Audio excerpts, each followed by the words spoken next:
सुपार्श्वती माता जी को पूर्वांचल वाले को कोई परिचय देने की जरूरत नहीं।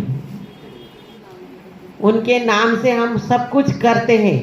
आज हम जो दिख रहे, आज हमारा जो वैभव है, आज हमारा जो भी दिख रहा है, धर्म दिख रहा है, जो भी दिख रहा है, वो सुपार्श्वती माता जी की देन है।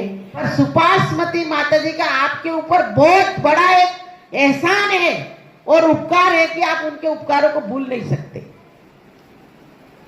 सुपार्श्वती माता जी ने आप लोगों पे बहुत बड़ा उपकार किया है।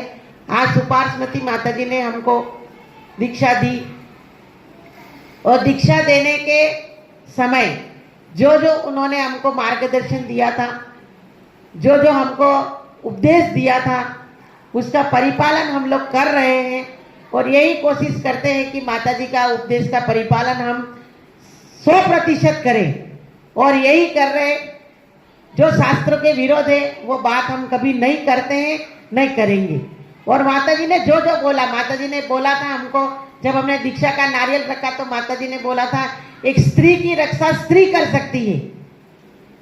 तो आप अपना एक आर्य का संघ बनाना और आर्य का संघ में ही अपना निर्वाह करना, कोई आचार्य आदि के संघ में रहने की आपको आवश्यकता नहीं है।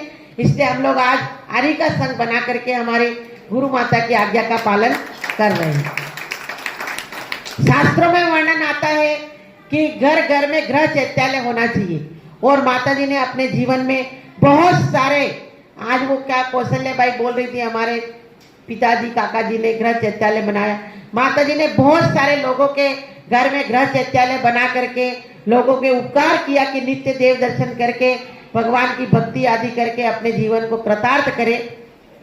अब रही बात कि कुछ चैत्यालय ऐसे थे जिनके परिवार ही उठ गया तो यहाँ कैसे रहेंगे, तो उन्होंने अपने चैत्यालय मंदिर में विराजमान कर दिए। ये शास्त्र की आज्ञा है और जिन्होंने जो कार्य किया है वो माता जी को पूछ करके किया है कि हम चैत्यालय के, अब हमारे चैत्यालय में कोई पूजन करने वाला नहीं है तो हम कहाँ करें, तो उन्होंने कहाँ भी अपना चैत्यालय विराजमान कर दिया।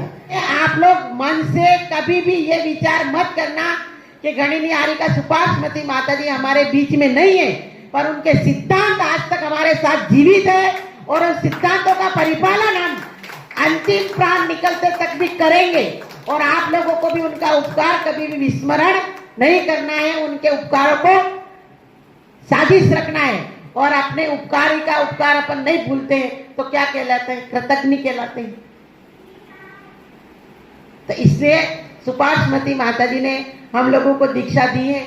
माता जी को हमारे में कुछ दिखा होगा और जब माता जी ने हमारा नामकरण किया तो माता जी ने एक ही बात बोली थी कि संघ की गरिमा और गुरु की गरिमा को रखेंगे।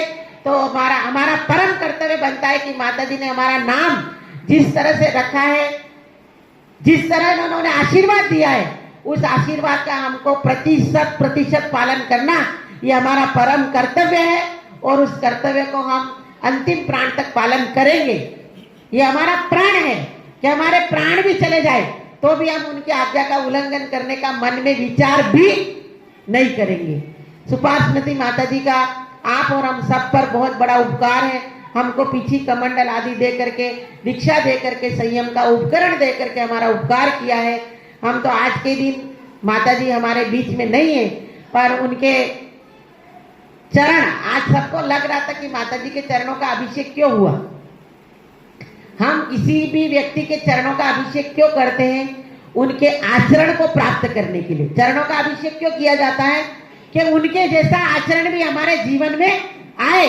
इसलिए हमने माता जी के चरणों का अभिषेक करके यही उनके थोड़ा थोड़ा अंश मात्र भी आचरण हमारे जीवन में आएगा तो हम भी हमारी आत्मा को परमात्मा बना सकने का पुरुषार्थ हमारे अंदर जागृत हो सकता है। माता जी गए, माता जी की समाधि हो गई, पर समाधि पूर्वक मरण किया, इसलिए आप इस दिन को आप मरण, क्योंकि मरे बिना तो स्वर्ग और मोक्ष भी नहीं मिल सकता है। स्वर्ग जाना है तो मरण तो करना ही पड़ेगा।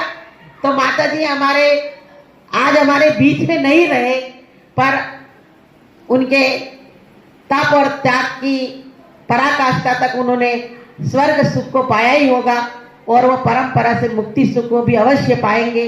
और हम सब भक्त जनों को और हम लोगों को यही आशीर्वाद प्रदान करें कि हम भी ऐसे गुरुओं के सुपार्श में बैठ करके हमारा जो गंभीर विख्यात त्याग और दयामय जो जैन धर्म है, उस जैन धर्म का रत्नत्रय रूपी संयम को धारण करके अपने जीवन में, इस जीवन में मनुष्य जीवन की गरिमा को बढ़ाए और परंपरा से मुक्ति सुख को प्राप्त करे और इस भव में सुख शांति समृद्धि को प्राप्त करे। इसी मंगल भावना के साथ मतलब परम पूज्य गणेनी प्रमुखारिका सुपार्श्वमती माता जी की